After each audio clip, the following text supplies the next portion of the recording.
I become a massive brand because of you, Keith. That was the week that was, and it was an important week. Last week I thought was a rather dull week, maybe a late week in August 2020, but in this first week of September, things are really starting to happen. I think really important in terms of the history and the future of technology.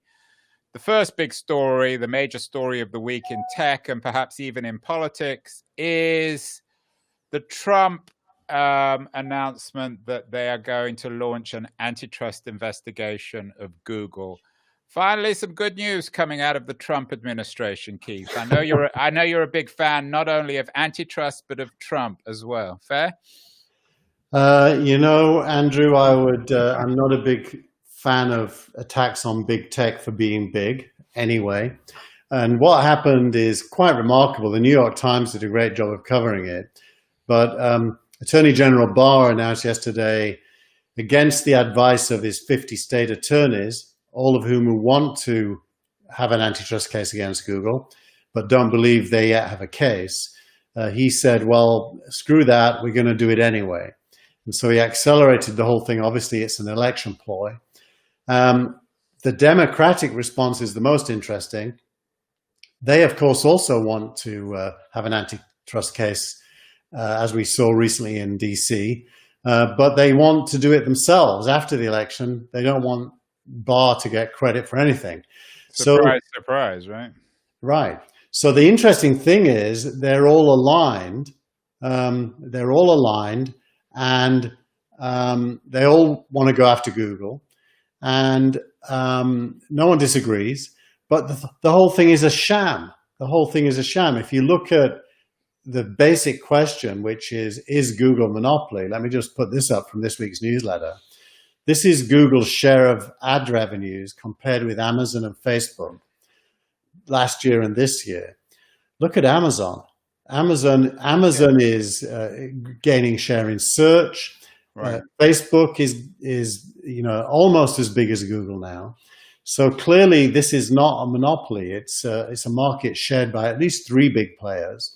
And therefore the lawsuit will fail. It's the whole thing is but let's address some of the more interesting things, because that's everybody knows that. Firstly, why? I mean, my guess is that the average Trump voter doesn't even know what Google is. They don't care. I think that might be true. I think the average Trump voter doesn't care, and it's probably an attempt at a media distraction by getting them to focus on this. It's not even that big a deal for media. I mean, it's compared to the other stuff he's doing. I mean, in Pennsylvania or Wisconsin or any of these other marginal states, it's not exactly going to have any impact in any way. I don't really understand what they're doing. And do you think that? Do you think it somehow reflects something about YouTube? I have no clue. What's your theory? I mean, I know they're going to lose. I don't know if they're going to lose. My theory is that they kind of, Google was the 800-pound gorilla 2 or 3 years ago, and that's all anyone's been discussing for the last couple of years, and they forgot about Amazon. They probably forgot about Microsoft as well. And Apple, of course, is another case. So my guess is that they had too much invested intellectually already in the investigation of Google, so they just flipped the switch. But I don't know. Well, you've got to assume that 50 state attorneys thinking they haven't yet got a case should be taken into account, right? So the fact they're not being taken into account, you would only draw 2 conclusions. The first is Barr knows something they don't, which I think is very unlikely. And the second is Barr has a reason for doing it unrelated to the chances of winning, which is more likely. So your mind immediately goes to the election. You're right, though, Andrew. Who's against Google? It's really the intelligentsia who don't like being tracked. And it's the whole debate about data and Google. There was other stuff this week where Apple announced it's delaying blocking cookies and trackers for 12 months in the face of Facebook opposition. Facebook argued it would be heavily hurt by Apple's moves. So this whole space of big tech data tracking is not Trump's space. It's been Elizabeth Warren's space, a little bit Bernie Grant's space, a little bit Sanders. Sanders' space. Sorry. Maybe all Trump's trying to do is take some wind out of the Democrats' sails by family too. To me, what's interesting is that it speaks of the inevitability of this, whether it happens now under Barr, under a Biden administration, or a Trump generation. I think this stuff is pretty much unavoidable now. So I think it represents the reality that these companies are going to, in the long run, be broken up. For better or worse, you can argue backwards and forwards. I tend to think it's a good thing, but I accept your arguments are credible.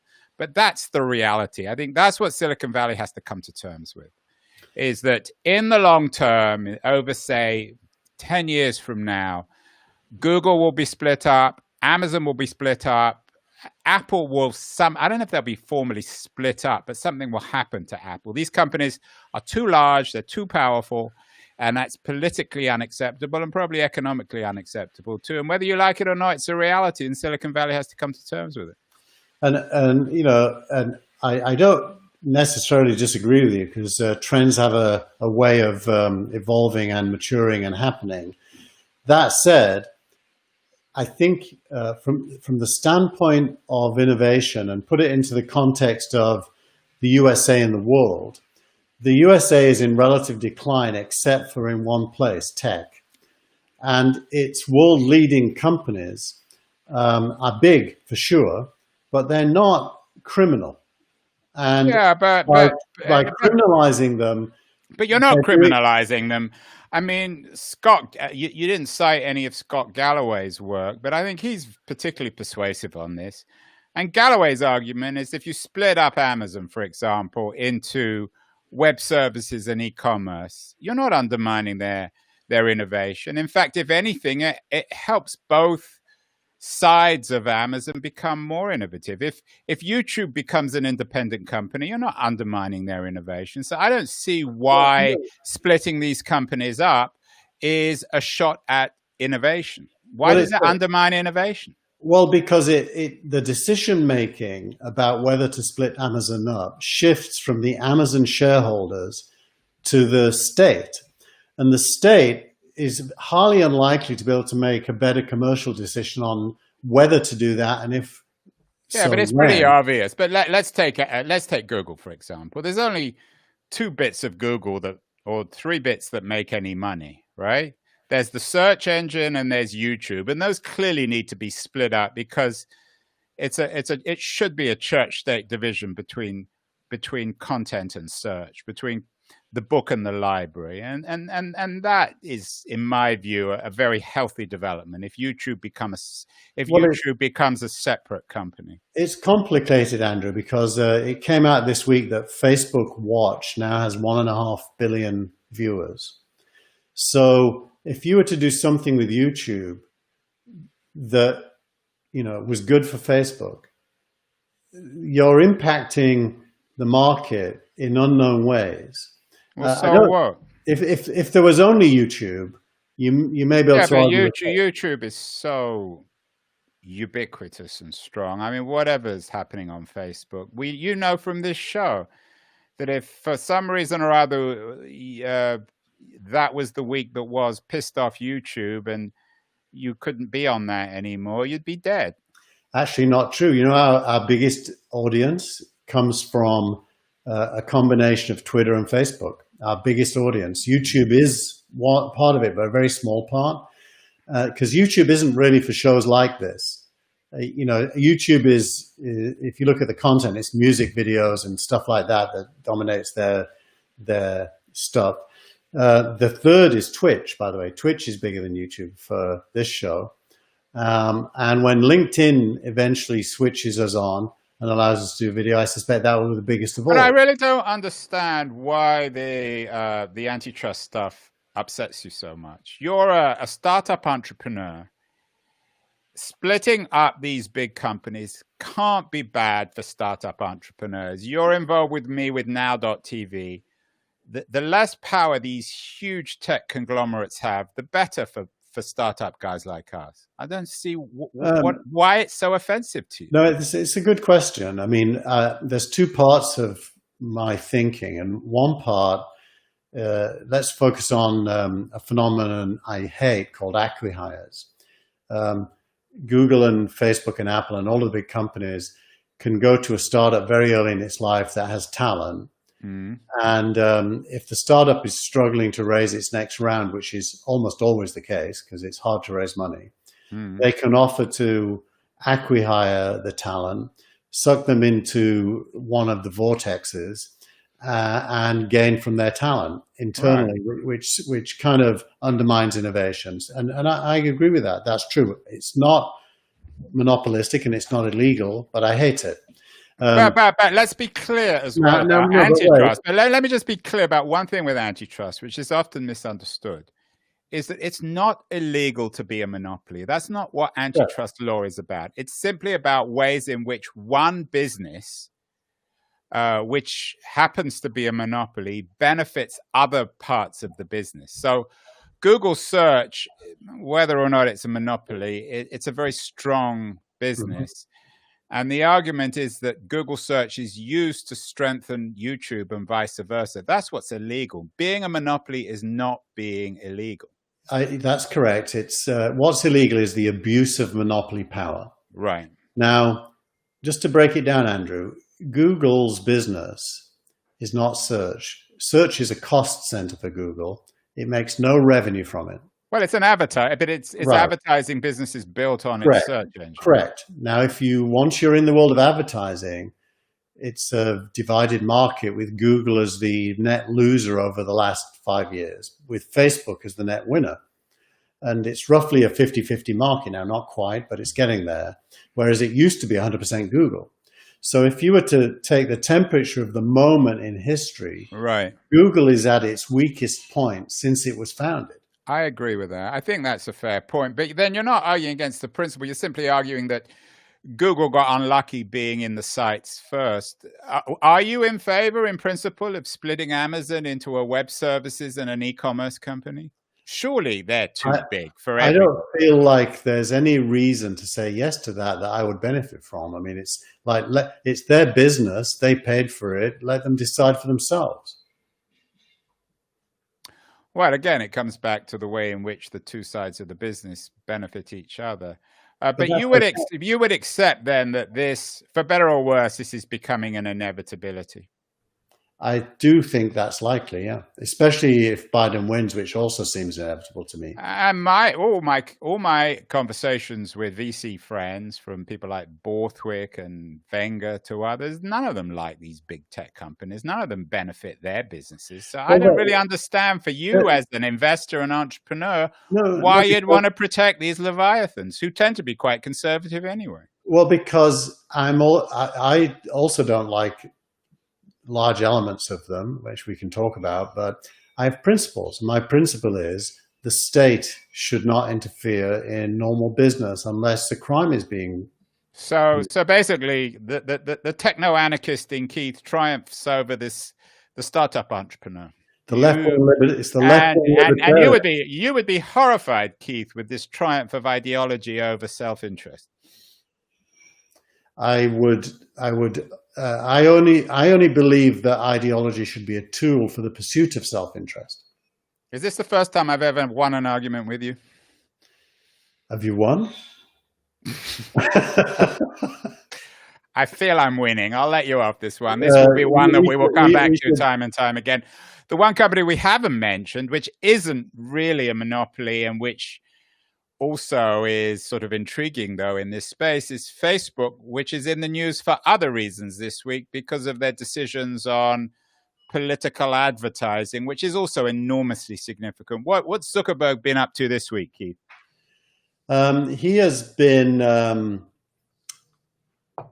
pontificating about the election, especially as it gets closer, and asking himself the question, how will we react to not be participants in an unfair use of our platform. And he's talking about, the closer we get to the election, the more he won't take political ads. There's a whole bunch of stuff, but that's one of them. Because he needs more than 72 hours to be able to react. So 72 hours before the election, no more political ads. Sensible, right? I mean, well, you can't criticize that. I think it's just an acknowledgement that technology is not yet real time when it comes to assessing content. And he's just acknowledging that, which is true. People talk about AI and machine learning, but it really is still very early, technically speaking. So what else is significant in this news about Facebook? Are they bowing to Trump, to the Democrats? It's not. I wasn't clear entirely of the politics of this.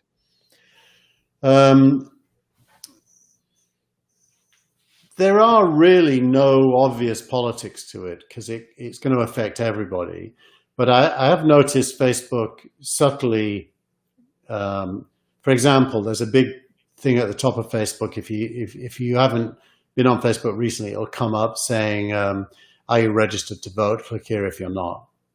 And what about splitting up Facebook into Instagram, Facebook, and then the telephone company, whatever it's called, WhatsApp? Surely WhatsApp. Isn't that another logical play that would benefit everybody, including perhaps even the people at Instagram and WhatsApp?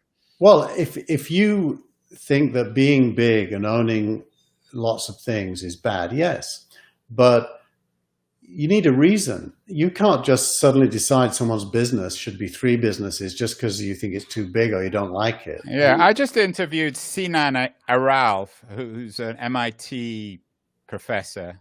He's just come out with a new book called The Hype Machine, in which he argues the only way to save social media from destroying society is by turning it into a kind of inoperable platform where everyone can talk to everyone in the way in which a Sprint or an AT&T and Verizon smartphone can talk to one another without the brands getting in the way.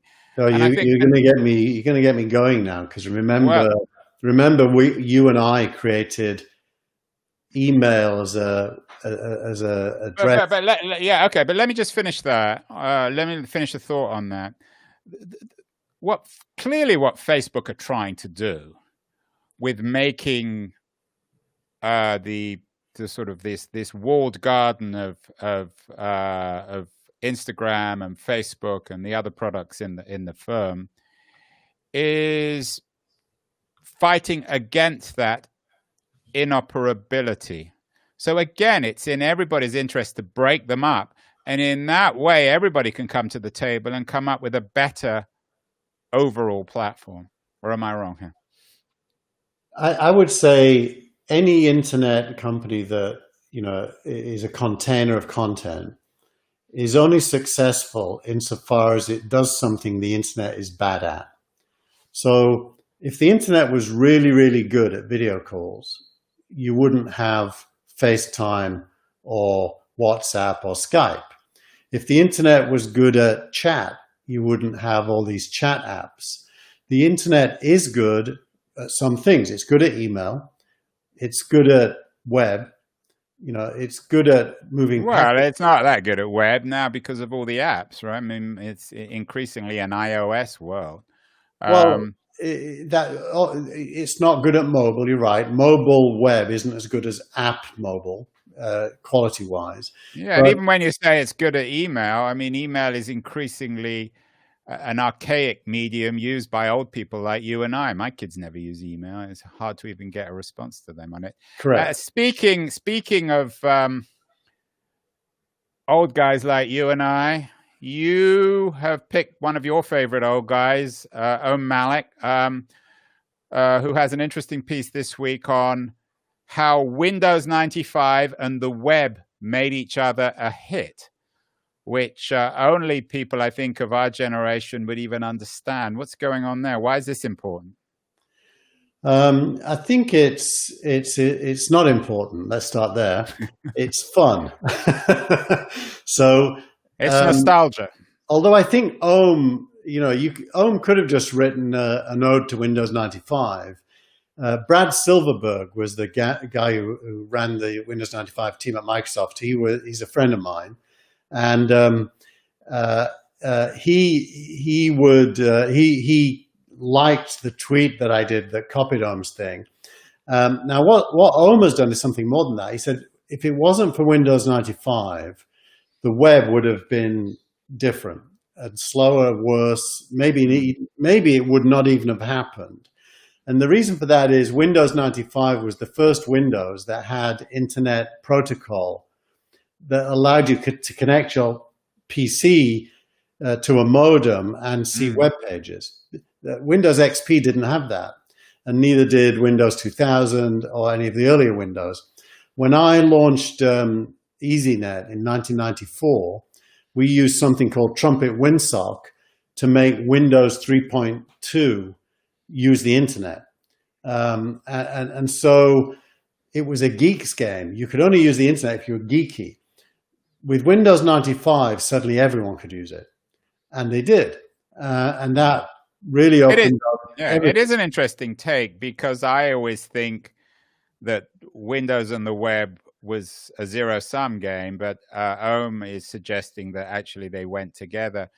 This is, though, the distant past. It's many centuries ago in digital time.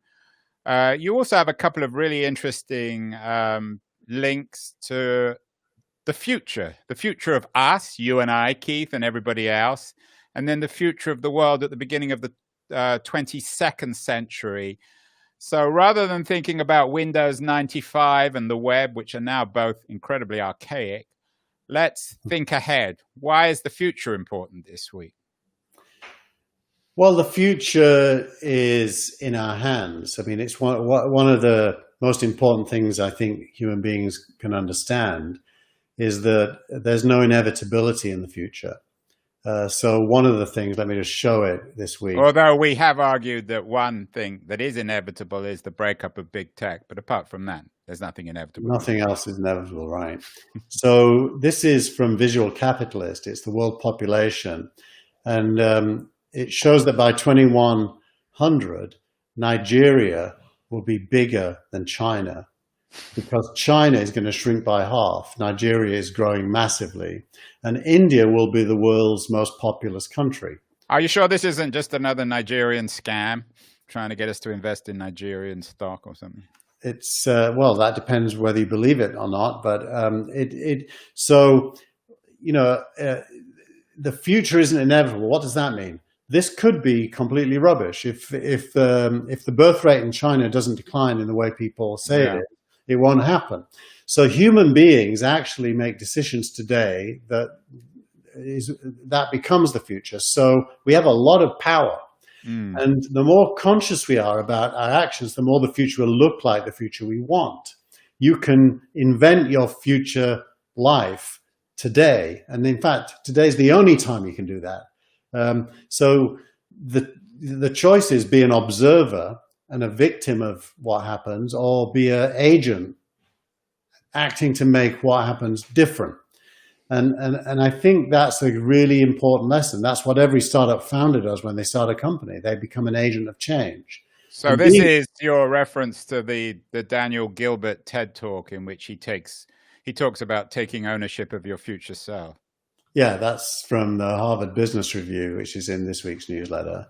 And that really is recognizing that you are three people. At least three people. Your past self, which shapes a lot of who you are. Your present self, which is where you're struggling to figure out what to do. And depending on how you deal with the present self, you are building your future self through your decisions. So on occasion, I've got real depressed. If one of my startups failed and it was my fault, and it was always your fault, Keith. It was always my fault. And if I get depressed and then I sit on my hands, I'm definitely creating a future self, which is going to be useless. So I've learned over many years, the only thing to do when you're depressed is to do something, because by doing something, you change what you are. And by changing what you are, you forget to be depressed and you start to get excited about the next thing. So I think it's a kind of really interesting take on history. History is made by people, and people have to make conscious choices if they don't want to be the victim of it. I agree, and I think the best futurists. I always note this talking to Bruce Sterling, the great science fiction writer who lives in Turin, a friend of mine. The best futurists are actually excellent historians. You can't be a good futurist unless you have a grasp of history, and vice versa, actually. And the problem all too often with tech entrepreneurs is that they're locked into the present. So, Keith, what's the future Keith Tier? What's the Keith Tier of the turn of the 22nd century when the world will be dominated by Nigeria? Well, so let's assume I'm not going to be dead soon, which is a big assumption. I don't think that will happen. But I am actually very focused on trying to do a better job of deploying money into the best startups in Silicon Valley. And this week I updated on thatwastheweek.com. I have a bunch of data, which are leaderboards of the best angels, the best microfunds, the best VCs, measured by scoring them against their outcomes. And I updated it this week, and I received a lot of inbound interest from family offices mainly who have money to deploy, saying, how could we use that data to put our money into the best companies in the Valley? And there is a good answer to that. So probably my problem set right now, there's three things. That's one of them. The second is working with Infarm, which is a portfolio company of mine that just raised 120 million euros to do vertical farming, to improve food and its availability in cities. And then I'm still working, of course, with ADV, my UK fund, with a portfolio of about 40 companies. So I'm busy. And the future me is whatever that all turns into. And I'm guessing the future Keith will be a Spac man, because what would that was the week that was be without some discussion about Spacs? So, and I know your tweet of the week is a Spac tweet, and there's all sorts of developments on the Spac front. Is it becoming mainstream? Is it a serious thing now, or is it still for financial geeks like you? It's a really serious thing. This is the tweet of the week from Iris Choi. By the way, it's a long tweet with multiple sections, and it's the 101 on SPAC. So if you don't know what a SPAC is, get the newsletter from That Was the Week. It'll be published in about 2 hours from now.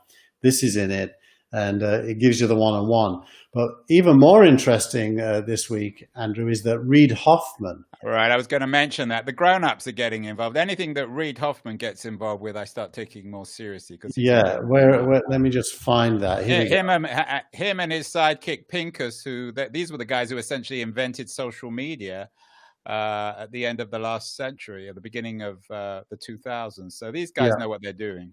So the answer is it is becoming mainstream. It's becoming very mainstream. And Fred Wilson at Unisquare Ventures agreed with us, actually. Last week, we made the point that from the point of view of a company, a SPAC, an IPO, or a direct listing are pretty much all the same thing. It's just that there's a lot of SPACs now. And if it makes sense for you as a founder, you should do it. But it's wrong for an investor to have a preference over any of those three. And I saw that there was some talk this week of a SPAC taking Airbnb public, which but he's first. I mean, I know it wouldn't happen, but it's an interesting discussion. He decided not to do it in his case, but let's watch that space. But SPACs are billions and billions of dollars sitting inside publicly listed entities waiting for you to bring your startup and merge with them. And it is real and it's big. And is it good in contrast with big tech companies? I assume it's all good for entrepreneurs. We've talked about this before. It's all good. You're slightly ambivalent though. I mean, it's not a miracle for entrepreneurs. They still need a good idea and a good company. Any entrepreneur that goes public via any method, including a SPAC, that isn't ready to be in front of investors every quarter announcing their results, better not do it. But if they are ready, any of these methods are fine. Well, that was the week that was. I think it's an important week, a week in which Washington finally aims its bayonets at Google, a time when Facebook is acknowledging the fact that it's not perfect, when Spacs are again in the news. I look forward to talking to you later in September, Keith, when I'm sure there'll be many more developments on all these fronts and more. Thank you, Andrew. Thank Bye, you. everyone.